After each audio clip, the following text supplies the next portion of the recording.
Hey, it's Arroe. Podfest brings together 3 different conversations from musicians to authors, doctors, environmentalists, or cooks in their own kitchen.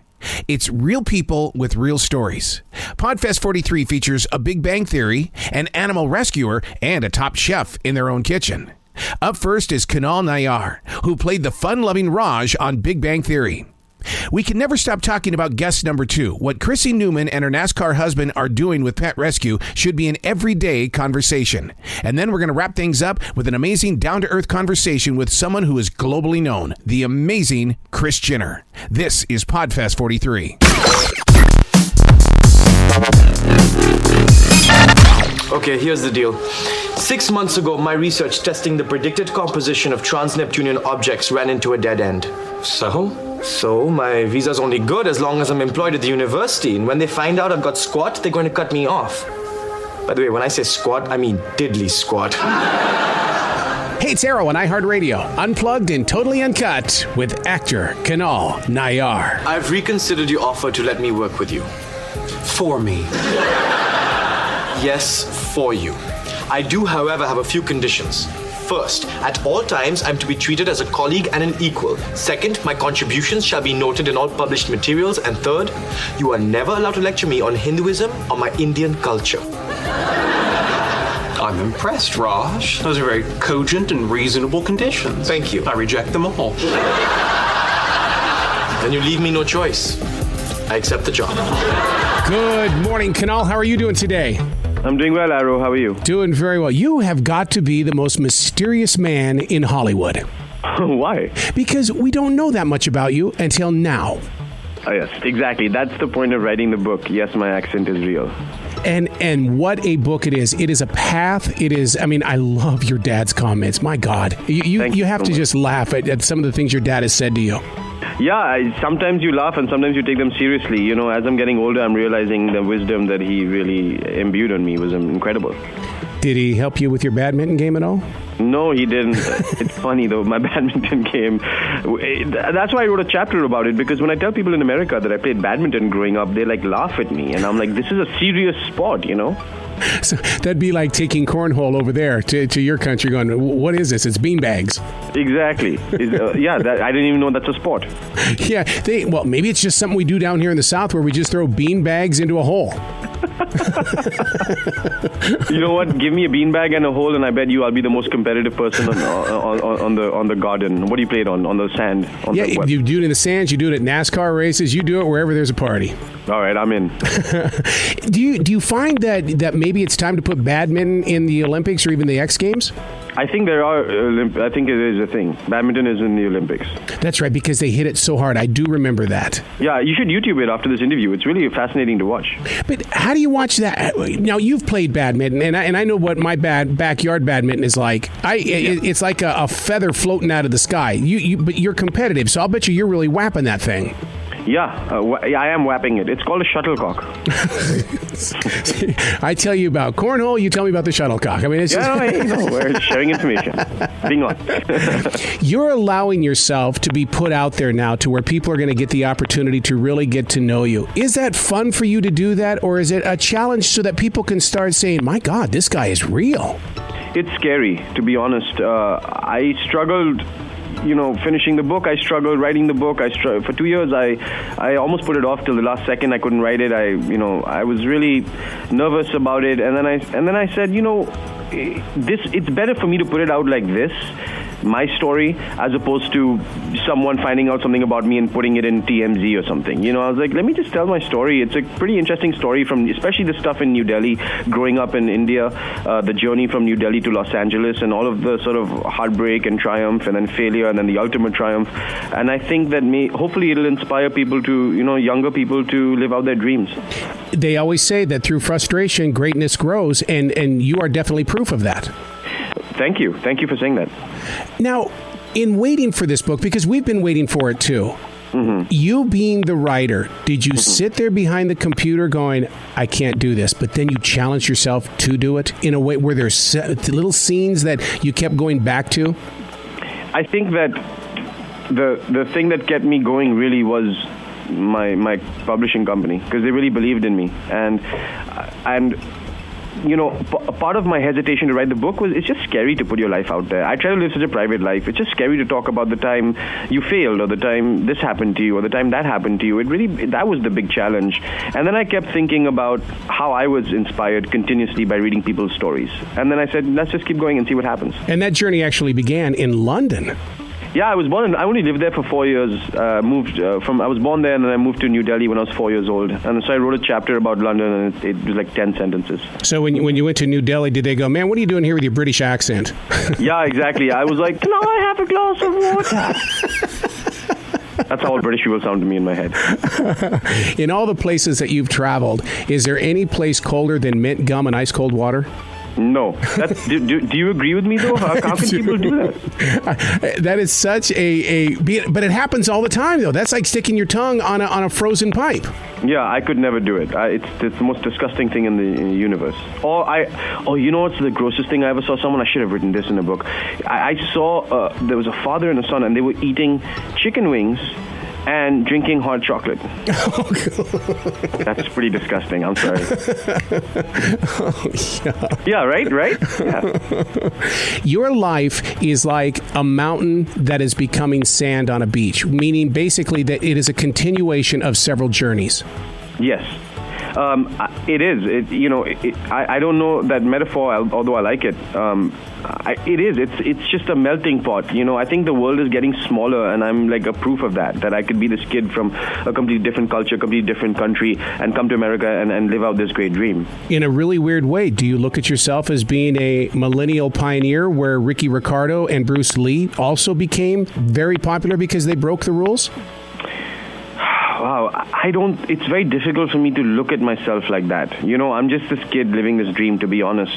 I don't know if I'm paving the way or if I'm a millennial. I just think the less labels you put on yourself, the more you can achieve.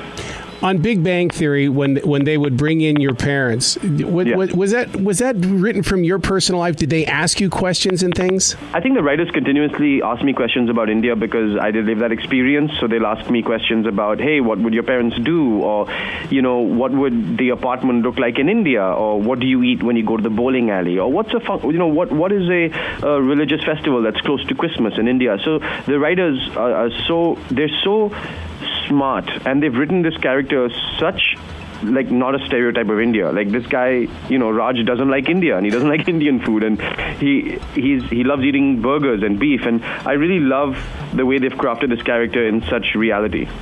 The way that you have brought that character to life, it's like you're our best friend. Are you that way in real life too?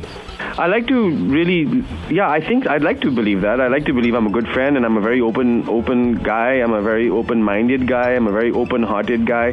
But I have to be honest, sometimes, with the popularity of the show and the fame of the show, you can become a target. So I'm constantly juggling with hey, can I just be this person's best friend because I really like them? Or wait, do they want something from me?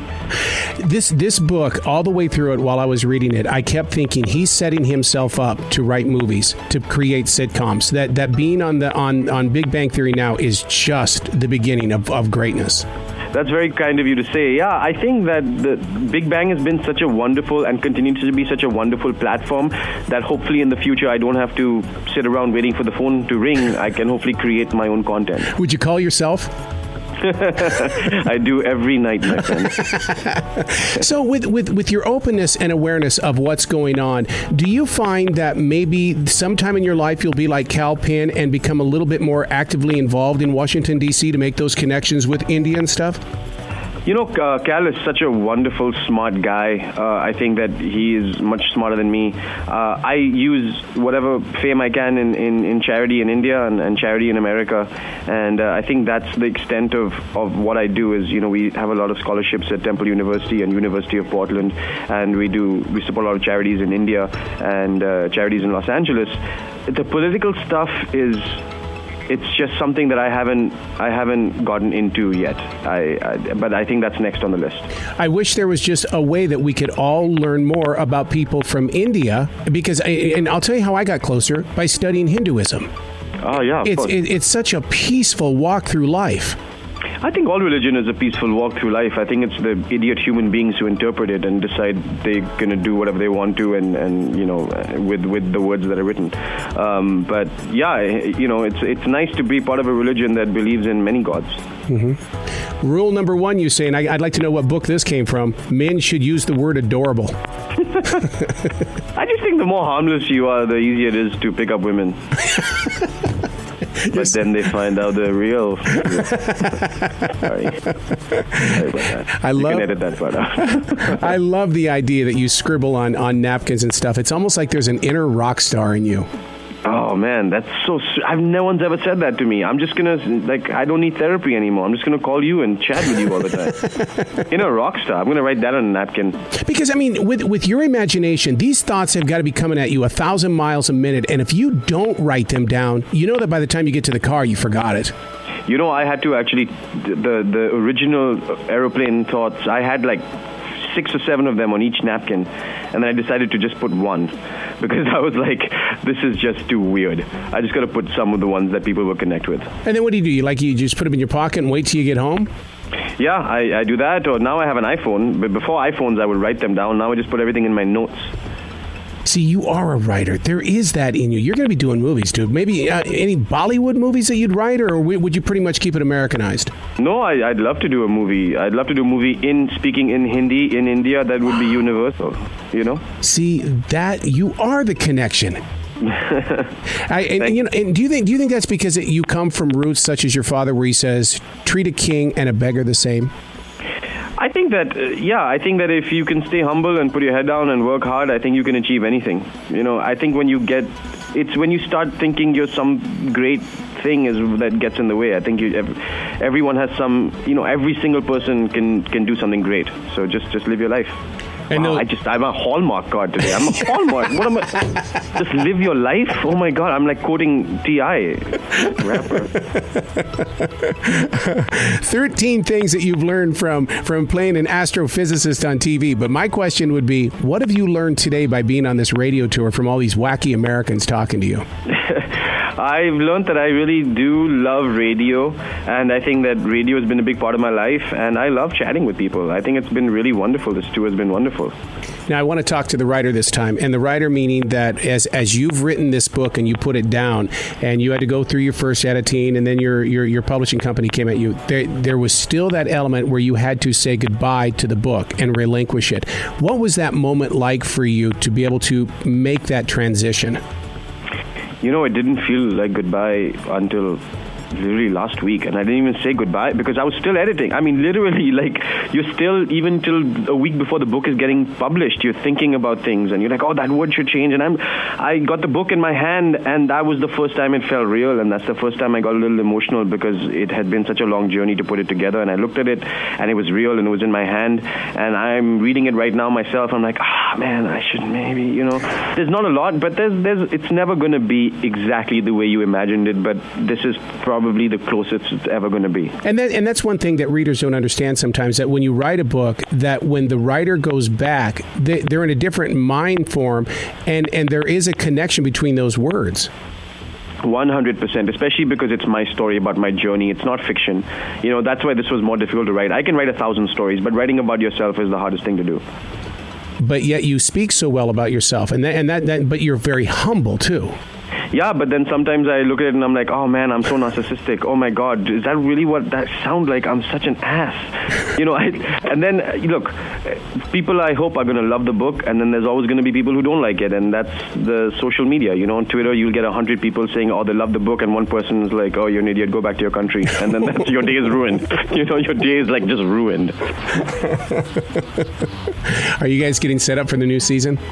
We started 3 weeks ago. We started season 9, yeah. It's that show, and you being a part of that show, it's become such a dynasty on CBS. As you grow forward as an actor, what would be the first thing that you would go toward? I think it'd be fun to do a drama. after this. I think it'd be fun to do a show like House of Cards or something like that, completely different than what I've been doing for the last 10, 11 years, because I believe in my talent, I believe in my training, and I believe it'll be fun to stretch it, or just do theater or something. I just did a play this summer off Broadway with Jesse Eisenberg called The Spoils, and that was a great experience, so maybe I'll do that again. Wait, you were with Jesse, but you also had your friend who you said could be a Zuckerberg. That's a connection right there. Yeah, exactly. I didn't know that it was going to come full circle again. Little things like that in your life, it's what is what's so inspiring, because at any given moment you could have stepped off the path and stayed back there in India, but you did not. You kept moving forward. Where's that coming from?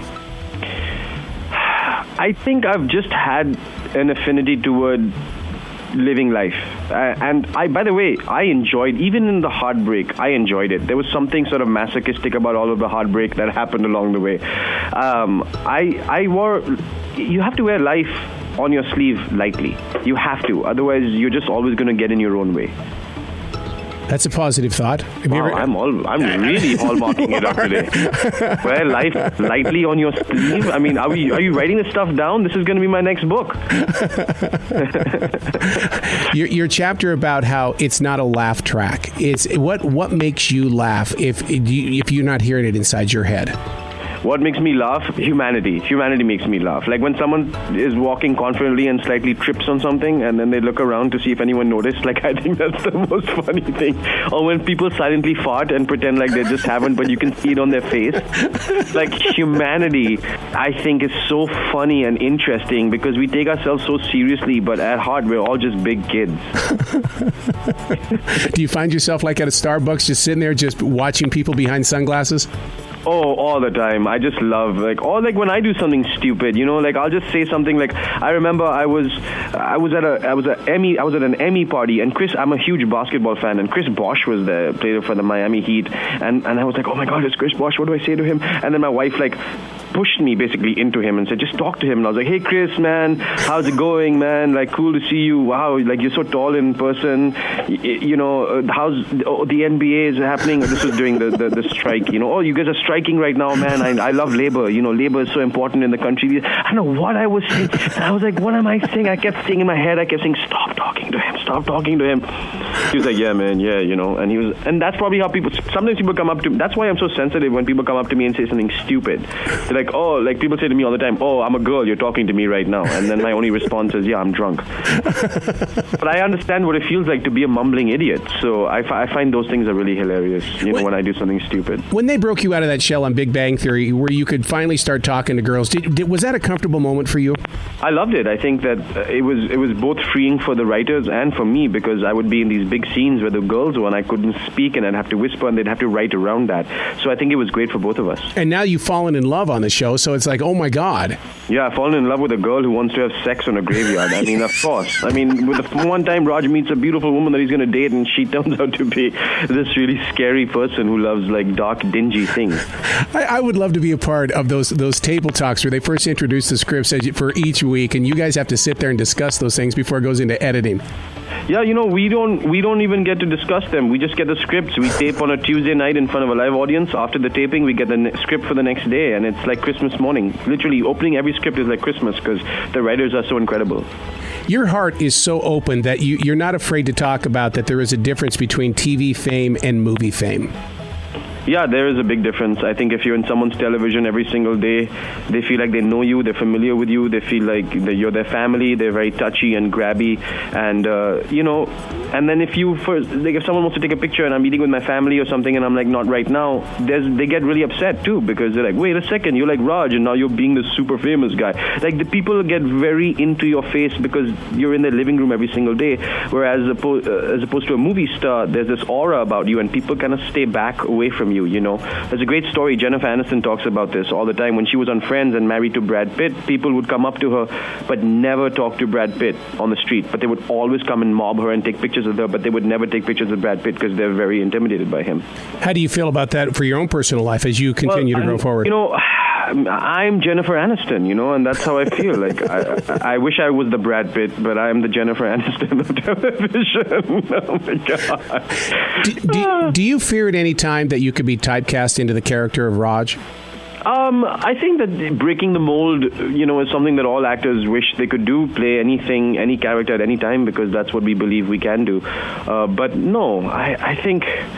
I believe in my talent. I believe that I'll be able to do anything, and that this show has been such a wonderful platform, stereotyping or not, or what people talk about, that kind of stuff. I don't get into those conversations, because if it wasn't for this show, I wouldn't be here talking to you. If it wasn't for this show, I wouldn't be able to get my next job or whatever's next after this. See, you do believe in that continuation then? 100%. Without this, where would I be? And that's what I love so much about Hinduism and in India, because it is about family, it is about celebration, and even on the holidays when you have to visit all your cousins. You got through that okay, right? I have so many cousins, man. I mean, seriously, I literally, any city in the world, I'll have a cousin. I don't understand it. And I think people are faking it now. Like, literally, I'll get an email like, I'm your 17th cousin from New Zealand. And I'm like, you just got my email address from someone, and you're just my cousin. You ever thought about marketing your character, Raj, getting like a little Barbie doll or some sort of doll and getting it? We have Lego. We have dolls and Lego. Now we're like a Lego. There's a full Big Bang Theory set Lego. See, you came to America to become a Lego. That's awesome, dude. That is literally my biggest thing I checked off my bucket list. And like, it's a Raj Lego figurine, and he's got a little cinnamon attached to him. Like, his little dog is attached to him. It's beautiful. What part of the book did not make it to the book? What is still sitting inside that computer that you just felt like it wasn't time? There was a period in my life that I don't really talk about much, is after I got the job on Big Bang Theory, before I met my current wife. There was a period in my life that I didn't really want to talk about the fame and all of that stuff that came with it. That's not part of the book. I didn't want to, people probably want to think my life was like Entourage, when I got the show and stuff, but it wasn't. And there was nothing... I struggled actually writing the chapter about meeting my wife, because that's such a personal thing. I liked writing the story about the wedding, because it was 7 days, 1,000 people, and that's fun. But the chapter of actually meeting my wife, I struggled with, and I still not in love with it. It's not the best chapter in the book. Don't tell anyone. But it is what it is, and I think people want to know how the hell I married a beauty queen, how I married a former Miss India. So that's why I put it in there. And your heart just knew it was in the right place. I think so. I mean, how do you ever know, right? Relationships are up and down and they're tough, and I'm not saying it's perfect, but it's close to good as it gets.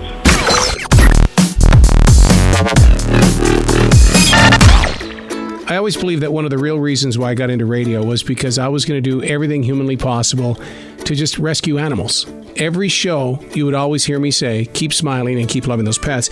And the reason why was because I wanted people to ask me about, why do you say that? And it gave me an opportunity to step into their lives and say, what are you doing to help rescue animals? What are you doing to help bring out the importance of animals in our lives? As a growing nation, we need to take care of everything that is America, and that includes animals. We are unplugged and totally uncut with somebody that truly goes above and beyond. Krissie Newman, the executive director of Rescue Ranch, an animal welfare organization dedicated to humane education, enhancing the human-animal bond, compassionate rescue and responsible adoption in an effort to end pet overpopulation and its associated sufferings. They're located in Statesville, North Carolina on 87 acres. Hi, this is Krissie Newman. To have such a big heart, I mean, it's like, when they say, do dogs go to heaven? I think that it starts here first with people like yourself. Well, thank you. And where do you get the love in your heart, or where did it come from for you guys to say, let's open up our lives to do this? I think we both had it as young kids growing up around animals. And then, I don't know, I think a part of me has always been doing it no matter what the animal is. If there's been one that needed saving or rescuing or at home, I've just always taken something in. It doesn't really matter what it is. As long as it doesn't have 8 legs and isn't under my pillow unexpectedly, I just kind of... You wouldn't rescue a spider? Is that what you're saying? No, I don't think they have any needing rescue. Now, what's fascinating about the Rescue Ranch is that in looking and studying everything that you guys are doing, is that you're also educating people about what it is that you're doing. Is that's to open up hearts and imaginations then? Well, that's actually the main part of what we're doing, and why we're doing it is because I've kind of worn myself out doing the rescue constant, spay and neuter message, I feel like to really get down to the fundamental of rescue, not just on a dog and cat level, but on an all animals, domestic, wild, exotic level, they all need saving, and it's education. The only thing that's going to change things is teaching young kids to take care of their animals and make sure they have the proper habitats, and making sure that they're not taking things out of their habitats that already have homes.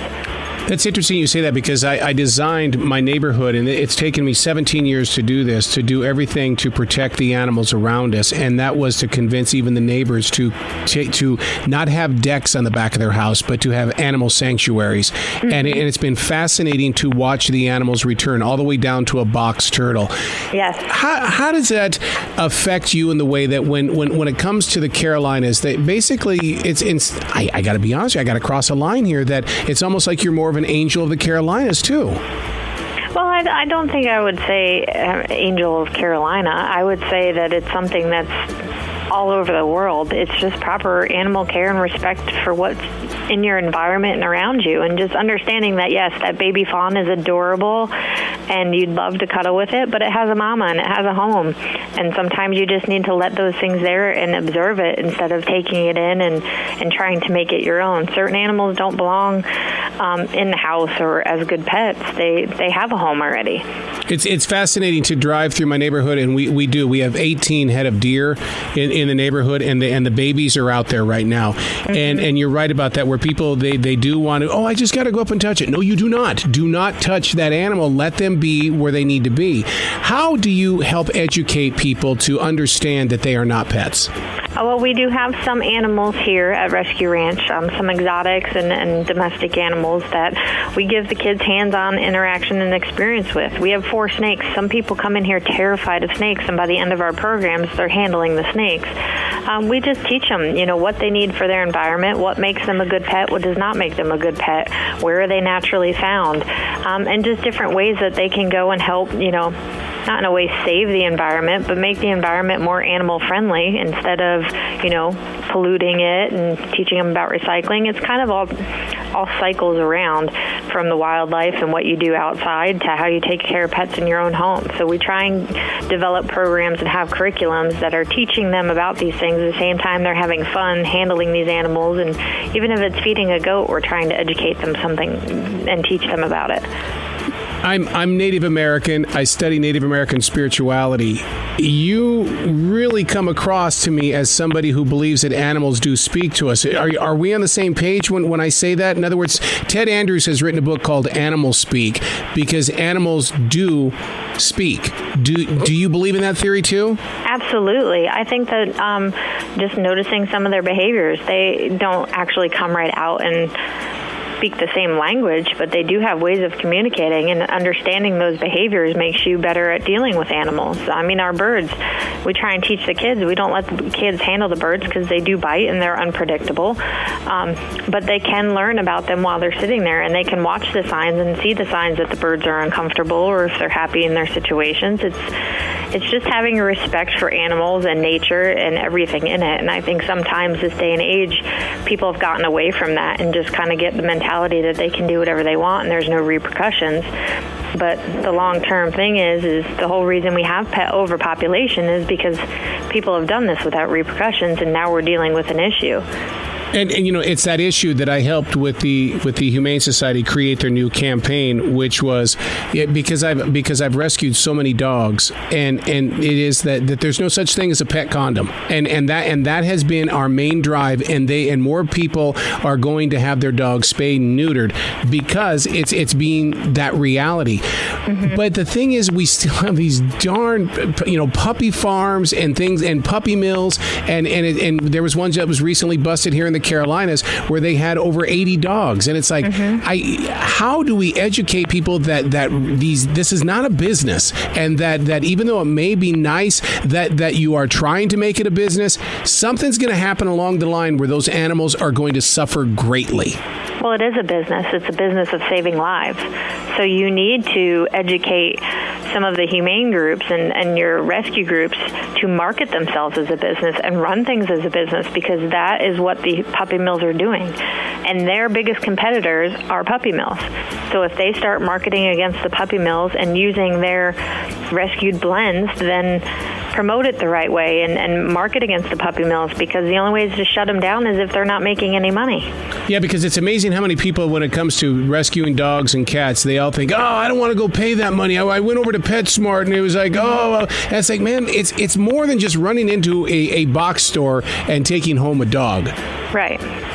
How? Right, and people will pay. People will pay $1,000, $2,000 for a dog, and they don't want to get a bargain basement deal. And sometimes when you have, free cats or things like that, you're devaluing that animal. So we need to change the mentality and teach people that these are animals that need to be invested in. They need to be cared for. They need to have vet care. That this is a serious thing, not something that you can go buy, in Walmart and not know where it's really coming from.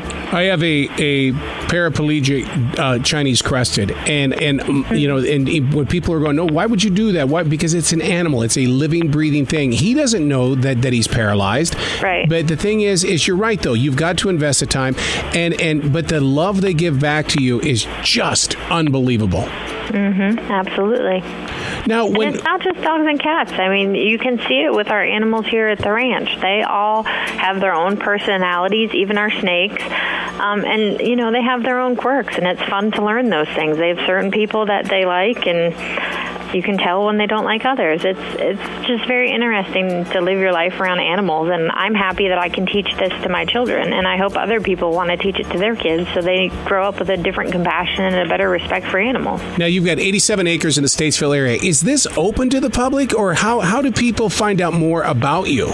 There's a lot of information on our website, so rescueranch.com. We are open to the public Monday through Friday, 9 a.m. to 4. We do close for special events. Right now we have our critter camps, which are going on. It's our big first week of critter camp, where we have kids coming in and having hands-on experiences with the animals. We have a vet group that's coming in a week or two, and they're going to make it a mock clinic inside our education building. So we give people a tour of our building, kind of show them the lay of the land. They get to meet our animals and learn a little bit about what we are doing here. But our biggest thing right now is getting the school groups in, doing field trips, having our critter camps. In October, we have a huge fall festival, which is an open house. We do a food truck competition, a mud run. So we're doing a lot of different events here. And although we don't have dogs and cats for adoption at our building here, we do work with a lot of different groups in the area that are already doing that. So we invite them to come in and have their adoptable pets showcased here. What's so fascinating is that when you said that you've got the veterinarians coming in, now is that to educate the public, the veterinarians, as to what they do? Absolutely. And, there's a lot of kids that grow up and say, I want to be a veterinarian. Well, what does that entail? And we'd love to show these kids this is exactly what it's like to be a veterinarian. And if this is your passion, this is what you need to do to pursue that. And a lot of kids, might like that, and some kids might not like that, but it's a way of just showing them what vets do. It's not just taking in the animals and giving them a shot. Sometimes they're stitching up, sometimes there's euthanasia. It just depends. So we work with VCA hospitals, and they're coming in and have their vets volunteering their time to show these kids what they do go through on a daily basis. I love that you're talking about what vets do, because there's a lot of people that dump their dogs or their animals alongside the road because they feel that the vet's just trying to rip them off. And that is the absolute farthest thing from the truth. Well, I think there's it's like any walk of life. You have some people that might actually be doing that, and then some people that aren't, and they're just trying to make a living like everybody else. So it's finding the right vet that you're comfortable with, but there are lower cost options available. But people just really need to understand what taking care of a pet means and what that responsibility is. And sometimes it means you have to do whatever it can because your pet needs medical care. Now, you've got something that's pretty cool that's coming up. You've listed the different events and things that are coming to the Rescue Ranch, which is a 24/7 emergency vet clinic. You've got a boarding facility on the way, a dog park. There's so much going on. Is this a nonprofit to where people, because on iHeartRadio, we're everywhere around the world. So is this something that people can donate to you, or is this how are you guys raising funds knowing how expensive it is? Yeah, donations are greatly appreciated. We have an Amazon wish list, so even if people didn't want to donate dollars, they could go on and see what our items are. But for the most part, we run on donations. Our events are selling tickets to our events, having people come to our events and buying a T-shirt or a hat, and just different things throughout the year that we try and market and plan on. And it's no different than any other nonprofit where, we do whatever we have to do to support one another. I'm very big on being a resource. The boarding facility and the adoption center that we have on our plans, I'm hoping I won't have to build. I'm hoping that we can support all these other groups in the area that are already doing it and have these animals in foster care.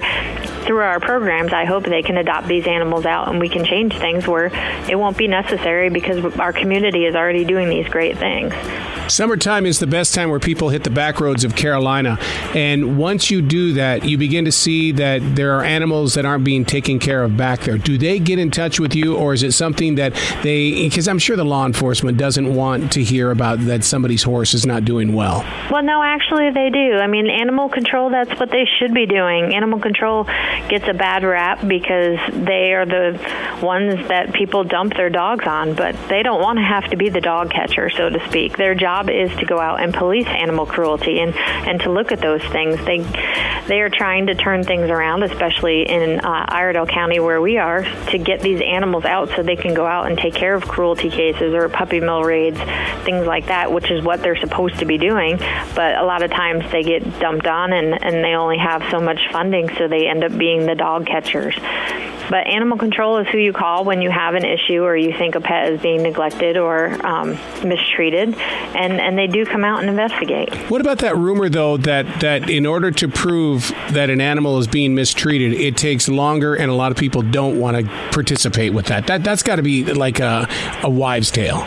Well, it'll take a lot longer if you don't do anything about it. Love your attitude. Oh, my God. You confront the people. You tell them you're unhappy. Take pictures. Animal control is one of the biggest things that they say. Document it. Take pictures, what you see. And they are putting their foot down these days. They're getting a lot better when they can be. But the proof is the biggest thing. So get your cameras out. Everybody's traveling with a cell phone or an iPad or something these days that has a camera on it. There's no reason you can't take a picture and have documentation of it. Summertime in the Carolinas, you're in the Statesville area. What part? Are you up there by 40 or are you down by 77 area? We're actually just north of 40 and 77's interchange, so we're 1 mile north of 40. So really 77. An hour and a half from really anywhere. I mean, if you're coming from the mountains or if you're coming from Winston-Salem or even Charlotte, you're so easily accessible. Oh, absolutely, and we're only a mile and a half off the highway, so it's fairly easy to get to us, and hopefully at some point we'll have our horse trails open and people will be able to trailer their horses out here and spend a day, have a picnic, and enjoy the beautiful countryside. I'm so proud of you. This is just you. Unbelievable. And when I found out that this is what you guys were doing and stuff, it was like, oh my God, we got to get you on iHeartRadio and help share the message of what it is that you've dedicated your life to. Well, thank you. Yeah. It's a lot of work, but it's rewarding. Like I said, with Critter Camp being in here, just seeing the kids having fun, interacting with the animals, and ask them at the end of every day what they've learned. And it's nice to hear their feedback. So one more time, how can people find out more about you? Everything is done online, rescueranch.com, and then we've got Susan and Terry in the office, and we can keep you informed and get you on our e-blast.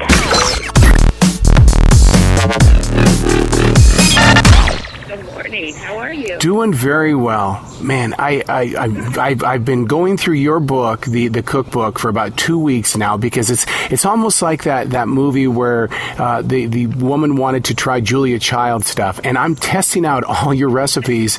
You've got something going on here, girl. Well, I'm a foodie and I like to eat, so when you like to eat, you want to make it amazing at home. A chef once said to me that cooking is the art that time allows to disappear, and then when you are preparing dinners and stuff, it's almost like you have to relinquish the control of the beauty of the art. How do you feel about that? Well, I'm kind of a control freak. Hard for me to let go of anything, but I think that when you do something that's a labor of love, and you want everybody to enjoy what you do in the kitchen, it's special. And I think that, food is also about presentation. So I do think, the beauty of that is that it does disappear, thank goodness. Do you find yourself working with other companies like Nordstrom's or Belk and stuff like that? Because your presentation inside the book is unbelievable. It's almost like for Christmas and Thanksgiving, you're really going to redesign some things for people around the country. Well, no, you know what? I think that for me it's important. Like I collect dishes also. Like I love setting a great table. And I think that there's an art to that as well. So you make great food and make it really special, and people really enjoy sitting down and spending some time at the dinner table instead of just gobbling it up and, getting the hell out of there. When you say you're talking about dishes and stuff, here in the South, we go what's called junking. We hit all the flea markets and stuff. Do you find yourself going into kind of secret, dark places to look for those special collections? Oh, yeah. That's really fun. We have something here at the Rose Bowl. It's called, just like a swap meet, or, whatever, that everyone calls it something different, but it's the same concept. But I'll go to different places and find some of the most amazing little treasures that, nobody really knows the value of, I think. Courtney loves to do that, too. There's a couple of little places around our house that are really cute little out of the way places, and she shows me all her secrets. Do you think your love for cooking and presentation is because of your mother and your sister? It's almost like you set the like a song, set it free when you would cook when you were younger. Oh, I think that's definitely true. And also my grandmother used to show me how to really put a meal together, because it is a dance. I mean, when you cook a big meal for your family, especially like if it's Thanksgiving or you're doing a big barbecue, whatever it may be, and there's a lot of different dishes, everything, for me anyway, I like everything to come out at the same time and hot. So it's just about timing and it's the way you move around the kitchen. And, when I'm in there cooking and I'm doing a lot of dishes at the same time, it's like, watch out. Jeez, it's like an orchestra, and everybody just moves out of the way. But once it comes out and it smells so amazing and it looks so pretty, it's just a really great feeling of satisfaction to be able to create a meal for the people that you love. See, and then on top of and the pictures that you show inside your book are exactly that. It makes you want to be creative, and you actually held out an invitation for us to kind of grow with you. Oh, that's sweet. Well, what's funny is we had a food stylist, with the book in the beginning, and she was great, but it wasn't exactly the way that I wanted the dish to look, because it was somebody else's interpretation. So I redid, I took the pictures all over again after I made the dishes, because they had to look exactly like how I do it. So I had a really good time doing that, those photos. I was going to ask you about what kind of cream of wheat that you created, but you know what? After talking about the presentation and stuff, more love seems to be in that presentation. Is that what it was? Was that your secret? I think so. I mean, I just really am passionate about it, and I think that it's just something that goes along with what you're doing. And if you do anything in life that you're really passionate about, it really does make a difference. If you're doing something that's, I don't want to do this, I don't want to, it's not going to ever be the same. I really look forward to cooking because it's something that really relaxes me, and I go into a zone. Collecting cookbooks. Who's your Beatles when it comes to cookbooks? Who's the one that makes you just go, oh, wow? I find, honestly, that when I go to a place that's special, like this last summer, I went to the Hotel du Cap in the south of France, and I'd always wanted to go there my entire life. That was on my bucket list. And they had cookbooks. And I was like, oh, my God, and the pictures are so beautiful. And when I go to some place like that in another country, or a fabulous hotel or restaurant, that has a cookbook, I know that Valentino has a book coming out, or it might be out right now, but it's coming out for the holidays, and it's all about table settings. And I honestly cannot wait for that book to come out, because it's something I've really looked forward to. So, books like that where you can really get inspiration and do something a little bit different. And then I love cookbooks at Williams-Sonoma. Like, I love just to go there and look at the cookbooks and see what's going on there. And I love Rocco DiSpirito has great cookbooks. Just different chefs that I admire. This is like a new television show waiting to be born, just where we travel around with you and live vicariously through your passion for food. Well, it's definitely something that I enjoy and that I'm blessed enough to be able to experience. So, and I've created like a lot of dishes over the years. I've been cooking for decades and for my kids. And over the years, the kids start to find their favorite, and so that's what I did in this particular book. I took a compilation of all of my kids' favorite things and things that are easy to cook for the family. Just real simple, but just the favorites.